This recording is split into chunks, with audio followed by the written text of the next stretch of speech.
ফেব্রুয়ারি, ভালোবাসার মাস। আচ্ছা, আপনি আপনার ভালোবাসার মানুষের জন্য ঠিক কত দূরে যেতে পারেন জানেন?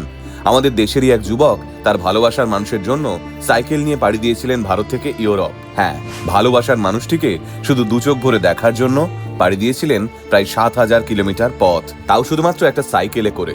কারণ সেদিন তার পকেটে ফ্লাইটের টিকিট কেনার মতো টাকা ছিল না। সালটা 1975।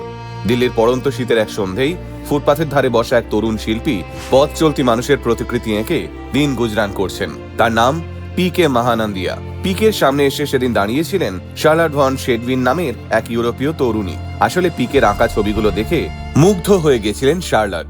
হাসি মুখ নিয়ে পিকেকে অনুরোধ করেছিলেন, আমার একটা ছবি এঁকে দেবেন। ওড়িশার দলিত সম্প্রদায়ের এক ঘরে বেড়ে ওঠা পিকের, তাই ছোটবেলা থেকেই মানুষের অবজ্ঞা এবং অবহেলাকে সঙ্গে নিয়েই বড় হতে হয়েছে তাকে। আর তার সঙ্গে ছিল নিদারুণ দরিদ্রতা। পিকে যখনই কারো কোনো কথাতে কষ্ট পেতেন, তখনই তার মায়ের কোলে এসে শুয়ে পড়তেন। আর পিকের মা সবসময় পিকেকে বলতেন, তুমি কষ্ট পেও না, তোমার কুষ্ঠিতে রয়েছে। তুমি একদিন এমন একজনকে বিয়ে করবে যার রাশি হবে বৃষ। সে অনেক দূর থেকে তোমার কাছে আসবে, তোমায় ভালোবাসবে। সে একটা বড় জঙ্গলের মালিক হবে, গান ভালোবাসবে। অদ্ভুতভাবে পিকে তার মায়ের এই কথাগুলোকে মন্ত্রের মতো বিশ্বাস করে ঘুমিয়ে পড়তেন। তাই যেদিন প্রথম শার্লটকে দেখেছিলেন পিকে, সেদিন পিকে সর্বপ্রথম তার মায়ের কথাই মনে পড়েছিল। পিকে দিল্লির রাস্তায় মানুষের ছবি এঁকে দিতেন, তাও মাত্র 10 মিনিটে।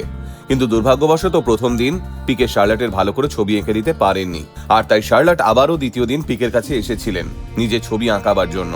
সেদিনই পিকে সাহস করে শার্লটকে জিজ্ঞেস করেছিলেন, আচ্ছা, আপনি কি কোনো জঙ্গলের মালিক? শার্লট হেসে উত্তর দিয়েছিলেন, হ্যাঁ, আমি ইন্ডিয়া ঘুরতে এসেছি। আমাদের একটা বড় জঙ্গল আছে ইউরোপে। আমি পিয়ানো বাজাতে খুব ভালোবাসি। এই কথাগুলো শোনার পর পিকে শার্লটকে জিজ্ঞেস করেছিলেন, আর আপনার জোডিয়াক সাইন? শার্লট অবাক হয়ে বলেছিলেন, কেন, বৃষ?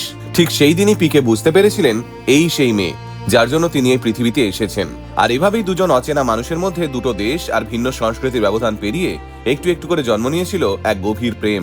পিকে যখন শার্লটকে নিজের গ্রামের বাড়িতে তার মা বাবার সঙ্গে আলাপ করতে নিয়ে গিয়েছিলেন, তখন শার্লট বুঝতে পেরেছিলেন এই মানুষটি শুধুমাত্র তার জীবনে নিছক কোনো ভ্রমণের স্মৃতি হয়ে থাকতে আসেননি। কিন্তু দুর্ভাগ্যবশত শার্লট আর পিকের মধ্যে শুধুমাত্র দুটো দেশ নয়, বরং তাদের জীবনযাত্রা, সামাজিক পরিকাঠামো সবকিছুর মধ্যেই ছিল বিস্তর ফারাক।